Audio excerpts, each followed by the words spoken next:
Are we here? Yep. We are. Start? Oh yeah, hey, thanks for the invitation. Love these meetings. And by these, I mean these, that's, thanks. Because this is the first of this type of meeting that you've had, right? This is the first agency meeting. Uh-huh. Yeah, so I prepared an inappropriate talk. It's about a more literal notion of agency. But I have ideas about the agency. So here's my plan. My plan is, and this is the longest I went for the record. Anyway, but bottom line is that the main story I'm going to tell at the end is about optimization, which is mostly what you like sort of talk you might hear at Telluride or whatever about optimization of a non-equilibrium system, because in some sense that is physical limits of agency. You know that is but it doesn't have a notion of an agent beyond you're moving the lever, and so somebody's moving the lever, but I'm not talking about what the brain structure is of the lever mover. Before I start this though, I'm going to say something that's also probably, again, it's a different form of inappropriate talk. It's about what my 12-year-old self would ask. Like if you come to me when I was much younger and said, what are the physical limits to agency in the world? So I'll do that for a few minutes. And then I'm going to make some comments about agency of the type that most of the conversation has been about, partially informed by the great conversation we had in the car driving up from north. And also, so Berkeley now has a neuroscience department, and I joined the neuroscience department. I'm now teaching neuroscience. I've never even taken neuroscience. I had 2 neuroscience classes as a 5th-year grad student, no other biology undergrad, and so I have no idea what I'm doing. I learned all my biology on the street. I got no idea. And so I'm trying to figure out what you tell people when it comes to a neuroscience class, and a lot of it I'm talking about has to do with the ideas that we're talking about. They let me do whatever I want, so I'm talking about very high-level stuff. So anyway, I'll have a couple things to say about that. So yeah, some silly questions about physical limits and agency. I'll talk about this geometrical discovery that Audrey Zhang, a genius student in my group who recently graduated, now in Chicago, figured out about optimization for far from equilibrium processes. Other stuff I didn't talk, I'll mention a couple of projects related to that, and then I'll give analogies. But, all right, so forest fires are a big problem in California, right? Just to remind you, but there's lots of water nearby. I don't understand. Why can't we take this water and put it up on top of the fire? And is there a physics reason why we can't just translate if for fires that are within a quarter of a mile of the coast? And I don't think so. I think it comes down to the expense and that stuff. Yeah, but I actually don't know. Sorry. So they bought this huge Canadian thing that would scoop up water from the ocean and try to put out the Palisades fire. Right. But then somebody had to fly a drone and hit the side of it. Yeah. And okay. They grounded that one. So that was a problem. So there we have it. There's the limitation. And salt water is like questionable. Yeah. Well, yes. That was an issue. So salt water is bad for forests. There's large cost, and you have to plan ahead, and there's political will and all this kind of stuff. But is that it? Is it really? I feel like it should be happening somewhere where they've implemented it. How hard could it be? I don't know, but I wonder, is there really a physical limitation? Anyway, fine. So then another limitation, all right, can we pipe drinking water from the flooded areas of the U.S. to the places where we're always out of water? It seems like that should be trivial. We do that with oil. So maybe it's not, anyway. So I don't think there's really a physical limitation, but it doesn't happen probably for the same kinds of, political will and cost and it takes planning and, whatever. Okay, so this is getting a little more serious, slightly. What about tabletop, particle accelerator? Why can't we have, and it turns out there has been progress on this, and I have actually a friend of mine actually did a PhD on this very thing, and it's coming, so maybe there's no limitation there, even though, think of the expense and it's insane, right? How much, what we go through, there's only one experiment in the world anymore, and the amount of energy involved is a tiny amount of energy for that one particle. But is there a physical law that says you can't impart using a small device? And I don't know the answer to that, but I'm guessing that no, there probably is. But this is not what you guys were talking about with the agency. Here's my last one of this sort of, if you ask my 12-year-old self, what are the limits? And what can you say? Oh yeah, and yes, they are getting better. Still 3 orders of magnitude away, but that's not. It's only a handful of orders of magnitude at this point, as opposed to the huge gulf that we used to have. So we use plan us a slingshot stuff, go fast in outer space, but I remember discussing this in grad school. I don't actually know. Is there a physical law that says, or some real limitation that says you can't just take a circular orbit of some planet shrink its orbit by some radius, it's still circular, and take that potential energy, because it's a huge amount of energy, and somehow focus that into the motion of a probe, or for that matter, why can't we have bungee cords of some kind?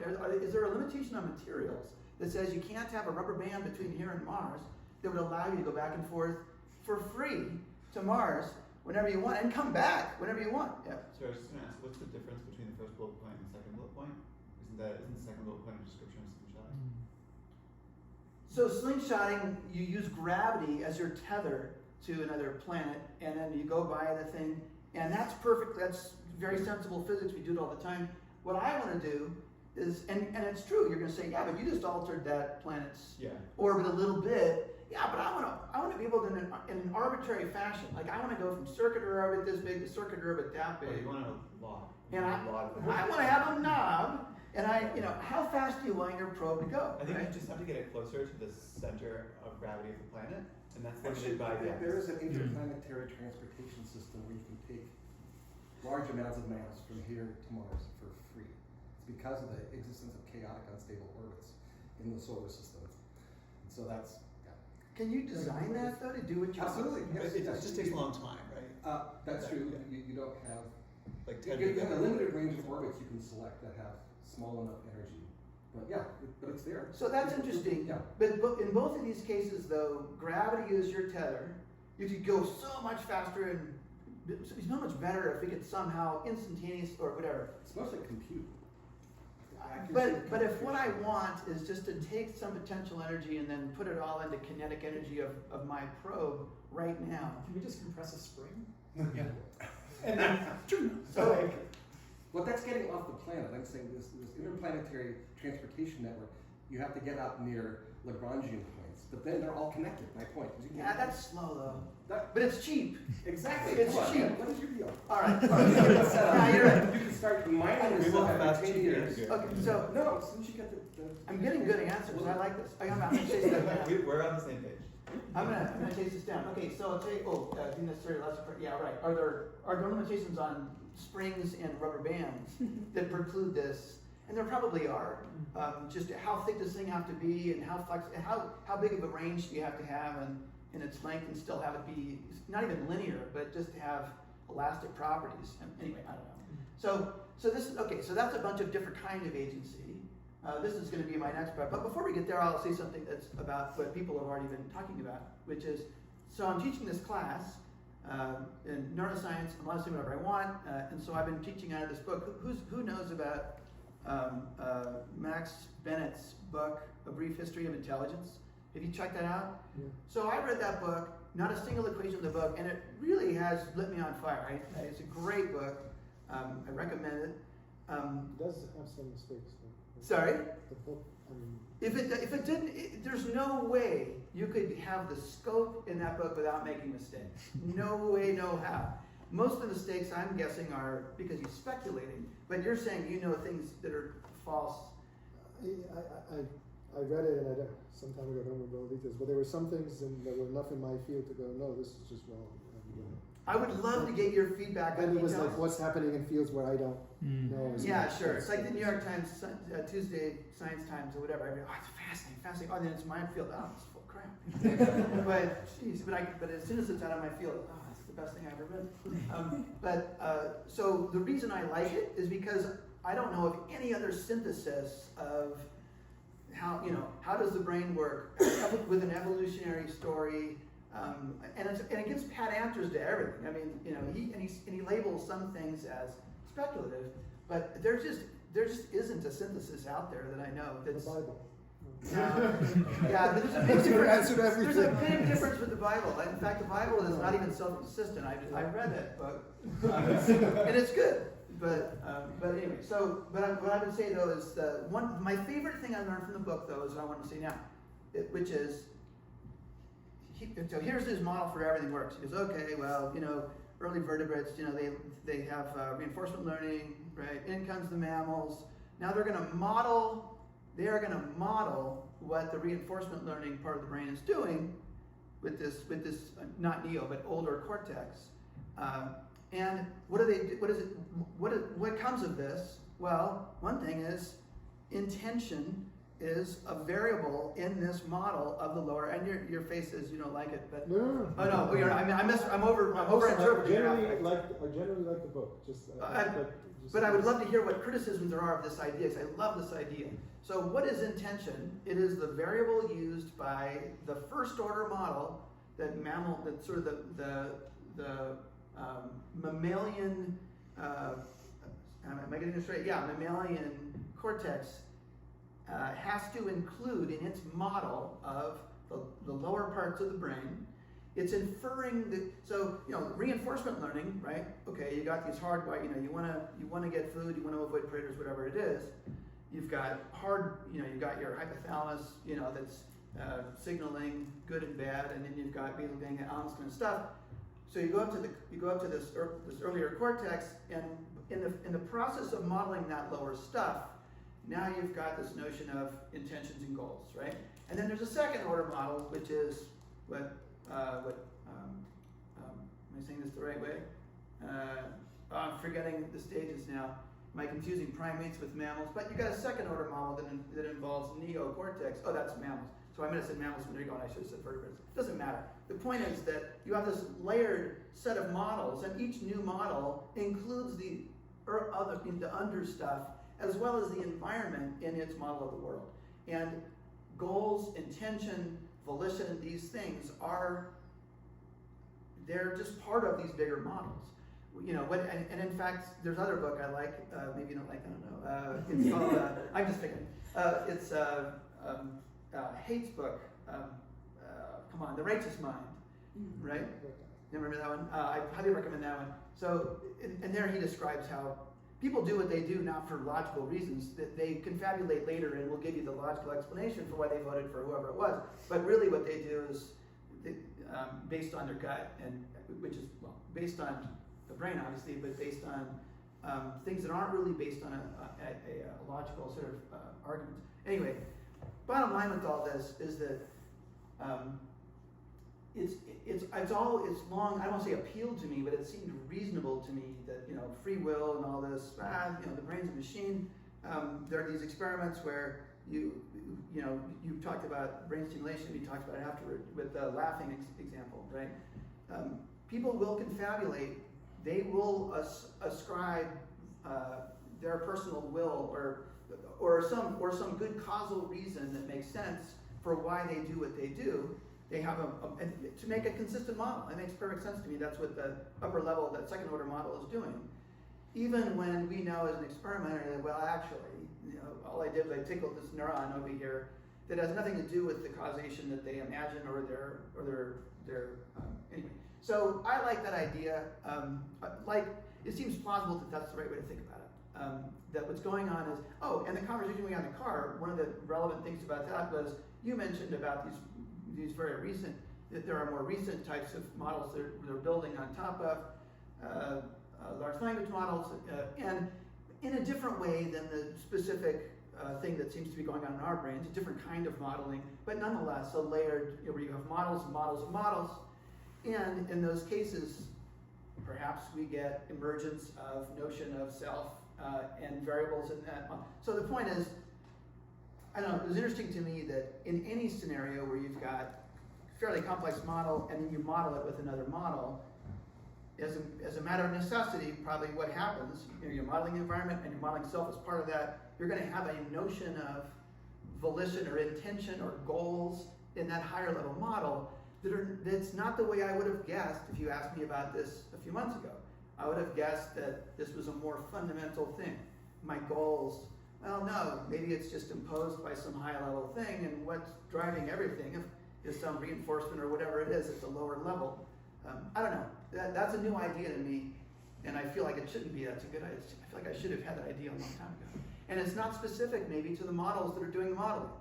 It's just the fact that if you have higher level models modeling the lower stuff, you necessarily create notions of volition, self goals, things like that. Yeah.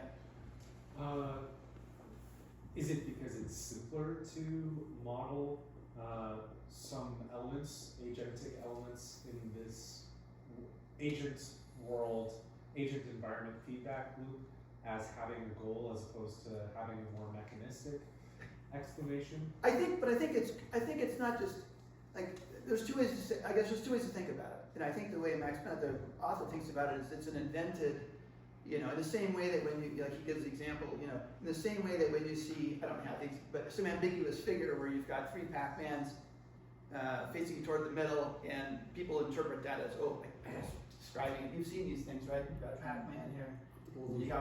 Yeah, and you see a triangle that, look, I forget what you call that kind of triangle, but you see this thing because it's the simple explanation based on your notion of the world and opacity and white thing in front of a black thing. And, it's a simpler explanation or more parsimonious, even though you don't have direct evidence that thing's there. And so it's an invented triangle in a way. And he says, yeah, in the same way, it's an invented notion of goals. But in fact, the animal does have a goal. The subbrain, the goal is to get sugar or to avoid predators. It's just that that's not because that thing models the world and has a goal. It just turns out that it's well described as having a goal, right? Does a particle in a potential well have the goal of Staying at the bottom. Staying at the bottom, minimizing the Lagrangian?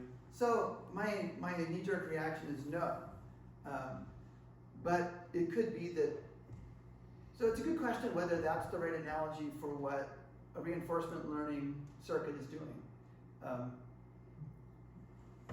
wonder if part of it is like Sarah was saying, something like theory of mind or like even theory of self. There's no part of the particle that models itself as being at the bottom of the well. But if you built a model on top of it, it would, maybe. Maybe. And so, I don't know, it's interesting, like my dog ascribes volition to every action in the world, right?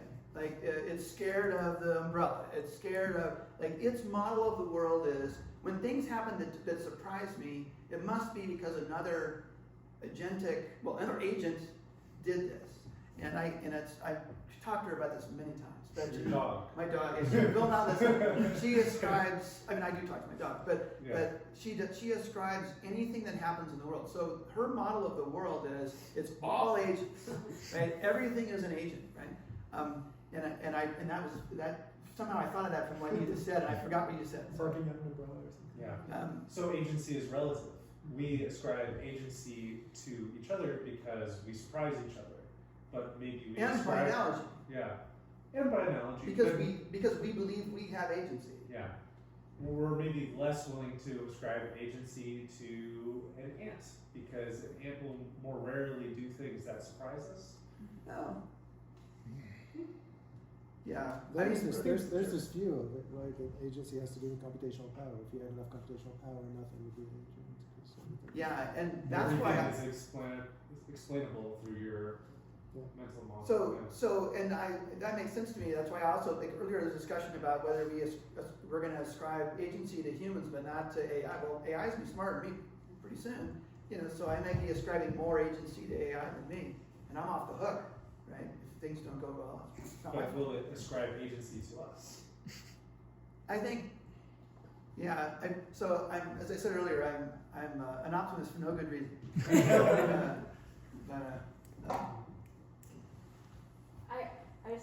I have a comment. I have a comment on that.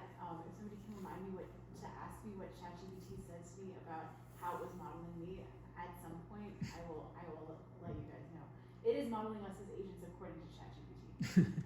Oh, interesting. So it's reported to you that it considers us agents. Yeah. And you believe that. But for sure you can. It's at least telling you that, I think the question would just be if With a it long if enough at some prompt, point understands psychology and neuroscience, etc., so well that we are really just machines that take it very specifically. Like at that point, it might stop to model us as agents. But it has partial observations, so it can, Absolutely, yeah. and therefore it has to Yeah. do that. I think that would be. I mean, certainly, it's certainly behaving as though it thinks that we're agents. When it's hiding, it's when it's acting as though it's worried that we're going to shut it down. Clearly, it thinks. Thinks is a little strong here. It behaves as if its model considers us agents. I think even with partial observability, it might have it's somewhat good enough of a model that it could. Like there's other things that are already partially observable on me, but I treat as objects rather than. But I don't know.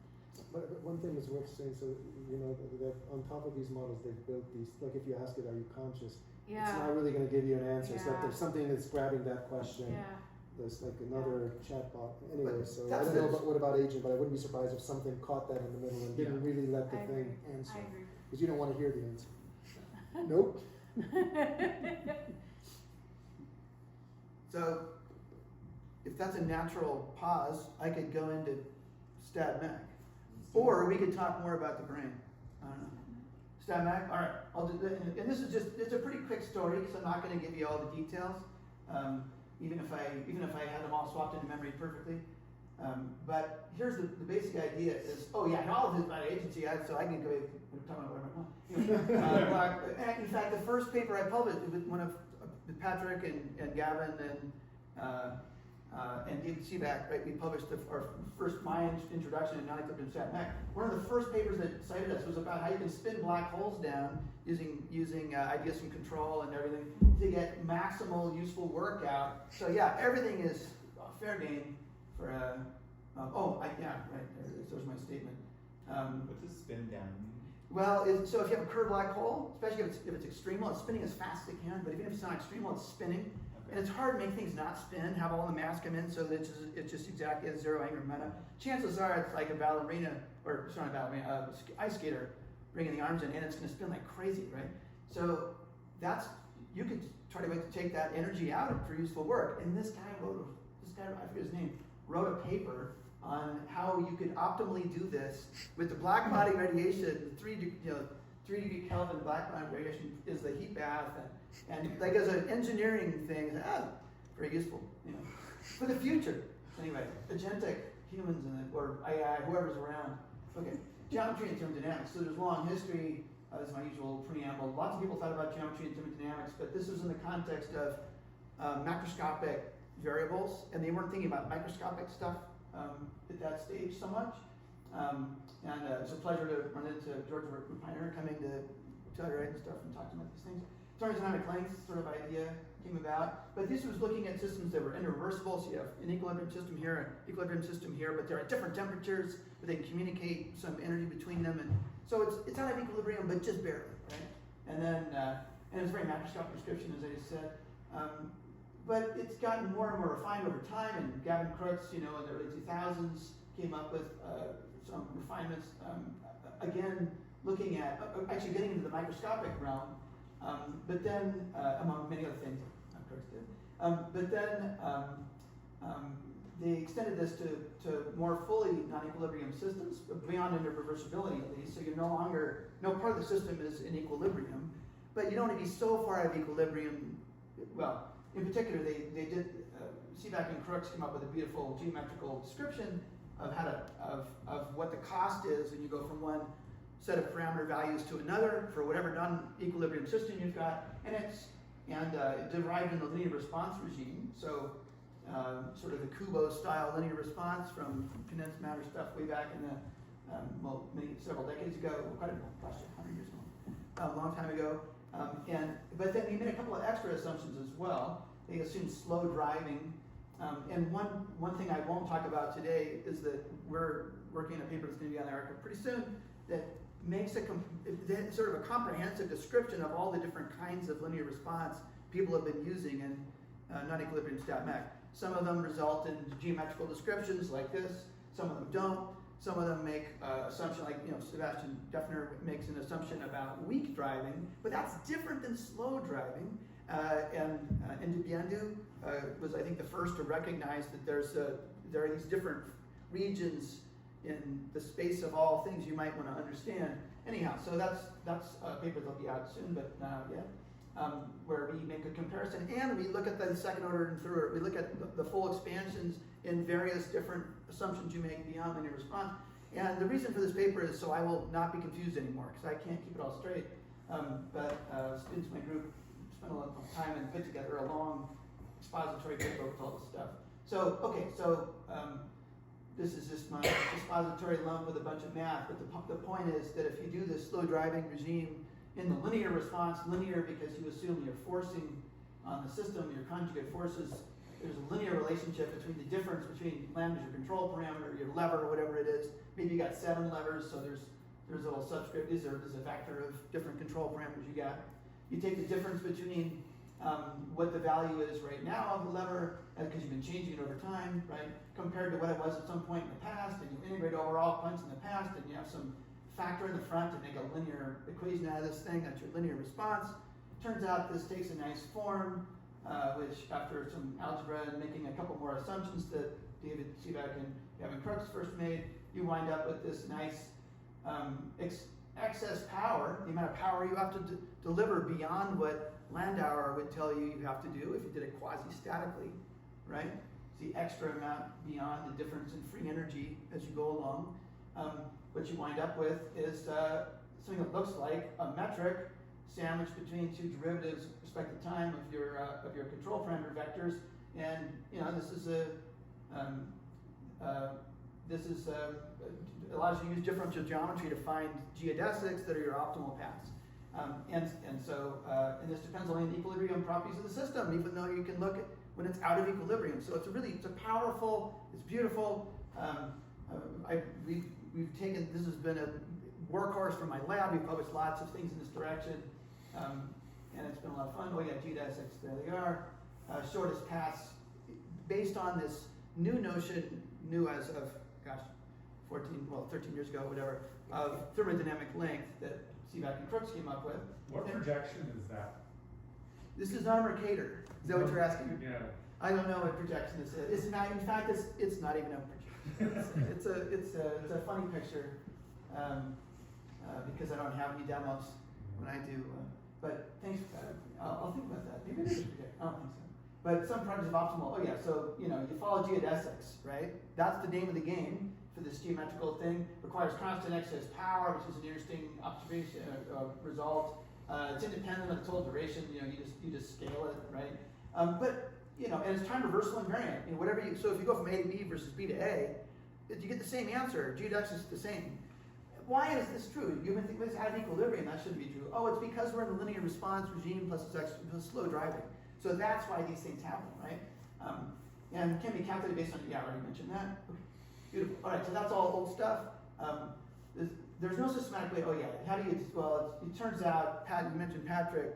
He had a PhD from Johns Hopkins in differential geometry before he came to Berkeley. He wanted something more practical, so he did string theory for 2 years, and then came to me and he says, "I'm leaving. This is not practical." I said, "Don't leave." So we'll find you a project, and then David Sivak came and gave a great talk, and I grabbed those two. We're going on right now.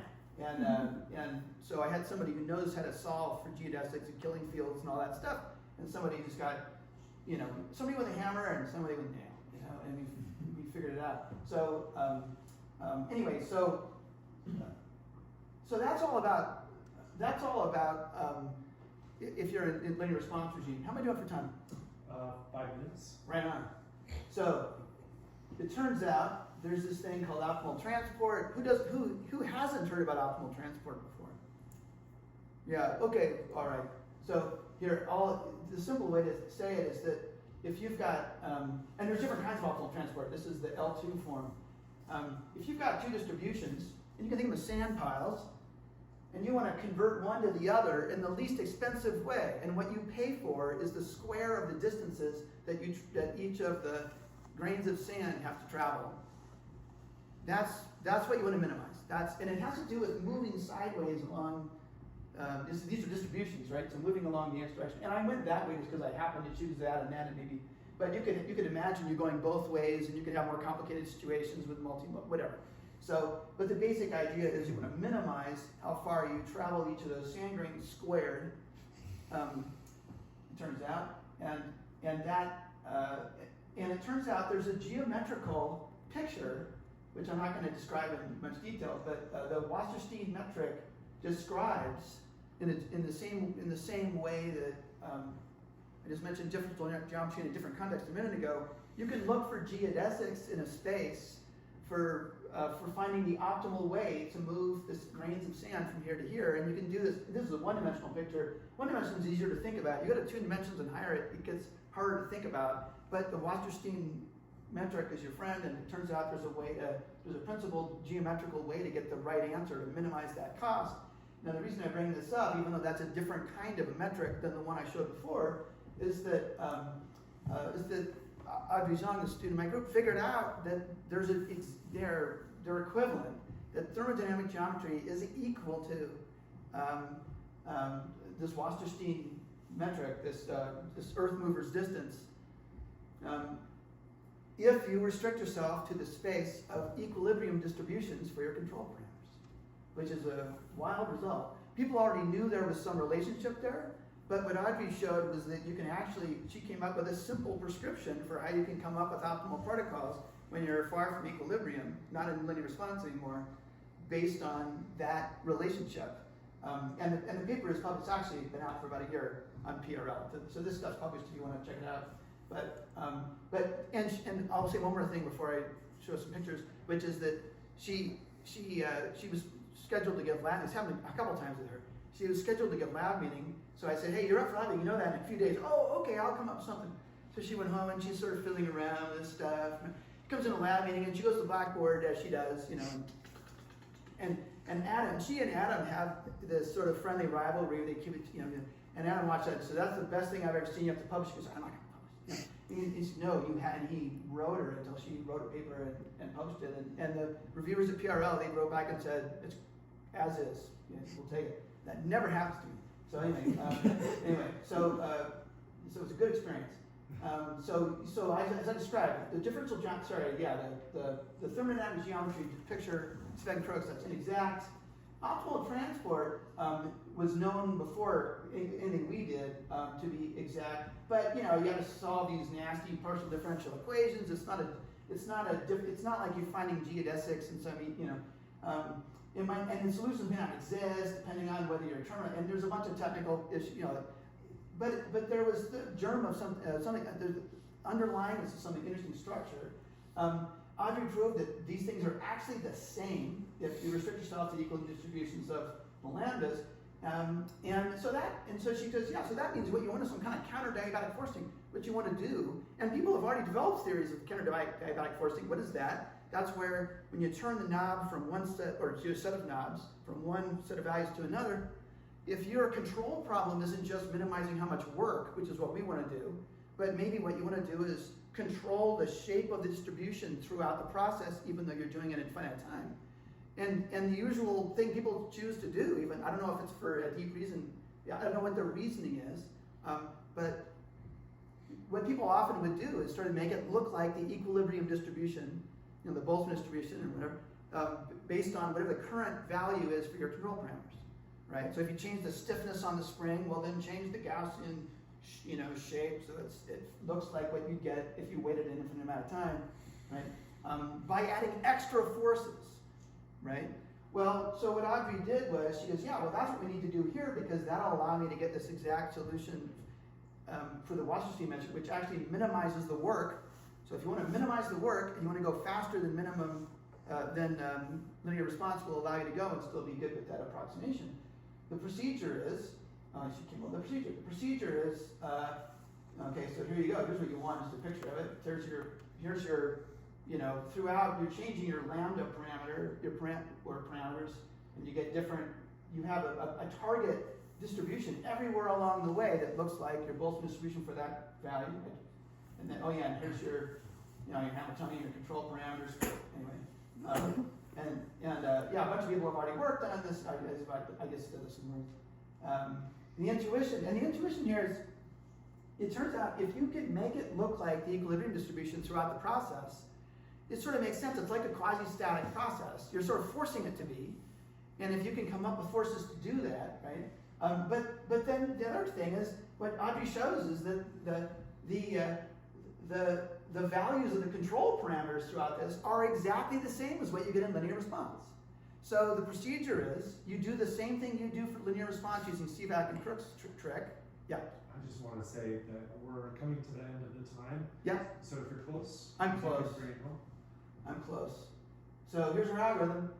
You start with Sivak and Crookes, and you add a jump at the end. You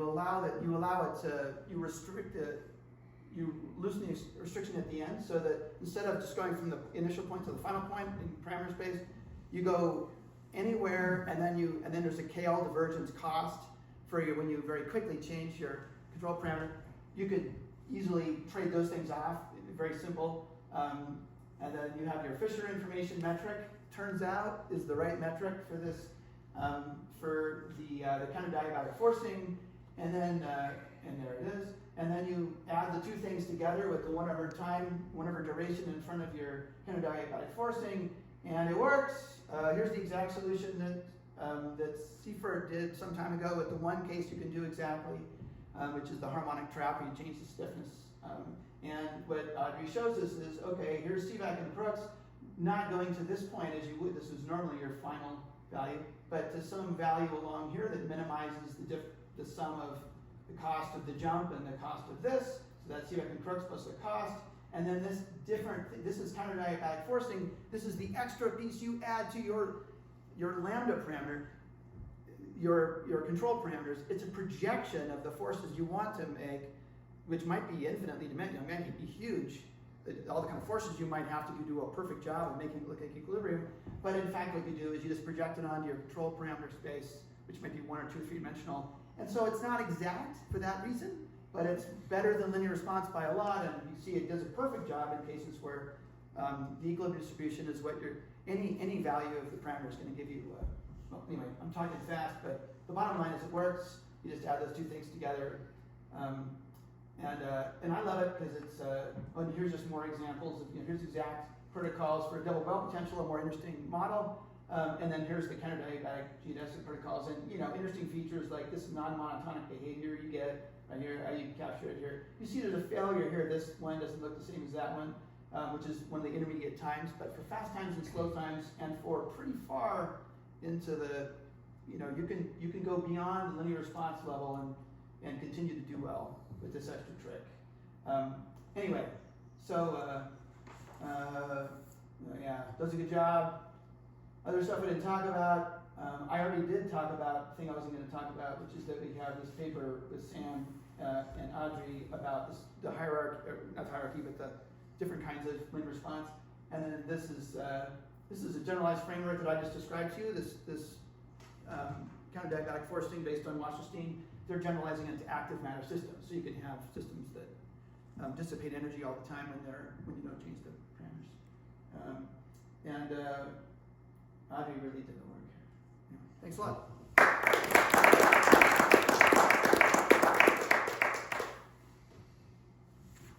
Can we question? We have time? Yeah. No questions. No questions. Why don't we do some questions while the next presenter is Sure. set up? Should I unplug, or you want to look at the picture? No, it's a high level-ish question, which is something that's occurred to me, and I've certainly mentioned to you and Audrey before, which is that if you're in an overdamped situation, which I is should have said this was for overdamped. this, Yeah. one of the weird things about overdamped is every distribution is an equilibrium distribution.